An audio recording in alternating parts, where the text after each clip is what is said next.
Good morning. Ngasi sagon se numit ko sagon se numit adagi thanipan tang nipan ko ado aina 88 portal gi video ma hap ki bado ngarang na hap ki do adugi manifestation ju to bio ko ngasi se hadi keno numit ki oina hadi 88 portal gi oina adu to bio do hadi matam se khwai dagi phaba matam aina nahan hai bu di haijare ko nipan ga pung nipan ga mini nipan sida yara ga to bio ko ayukta nungdang thabak lei haraga di ayuk kumbada ta hobon ama natraga hadi nungdang da ketang matam kai thoga hadi aina manifestation tawba hobu matam do adu kanda hobiyo ba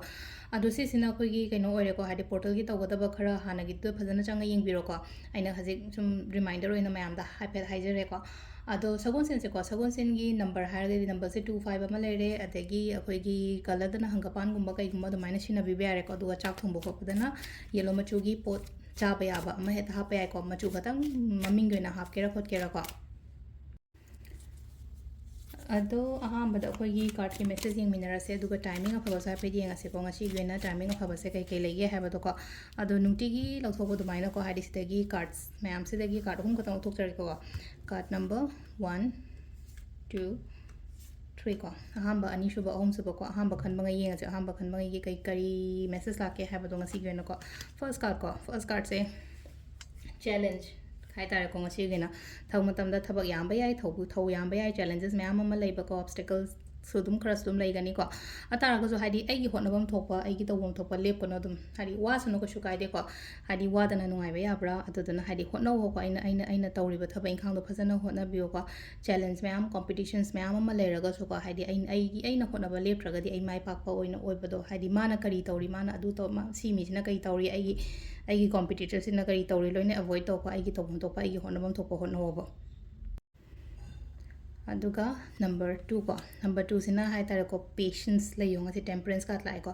patience layo havni sile jo hari tumina layo wakhan shanti da leina bo hona biyo ko adunga sai 88 portal se amaka ina hai bodi hai ko energy se yaringa hadi positive energies kumba da lei biyon habane ngasi se ko hadi negativity negative thoughts kari crash ko mayam se yaringa pusula ko adu khano matam da adugi negative thoughts na traga negative energies mayam do attract tor kani ngasi di yam thuna adu duna hadi wakhan nungaina afaba mayam makhalaga kholaga dumai to lei ko sida number saw ko kepta tawrano hai ko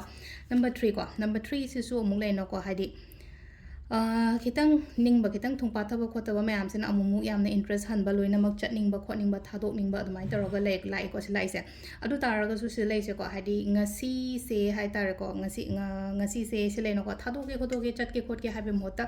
aina ngasa haino 88 portal no misila tawba ya ba kai kai no manifestation scripting kari class ko mayam se phajana tawbiyo ba aduga amasina timing sina ayuki pung mariga minute ne fumanga daina pung taruka minute kon mari phaung lere ko adagi um mapan ga minute fuma thoidena pung ani ga minute kon thra tare phaung lere ko adagi mari ga minute tranga dagina pung nipan ga minute kon thra tare phaung lere ko adagi mutra ma thoi ga minute kon dagina 12 ga minute fuma thoi phaung lere duga nongalam dagina pung ani ga minute ahum dagina ahum ga mari ga minute nifu taru phaung lere ko sisina koi gi ngasi gi oina afaba timing ko adu sida leire akhoi gi daily card message se ma'am thank you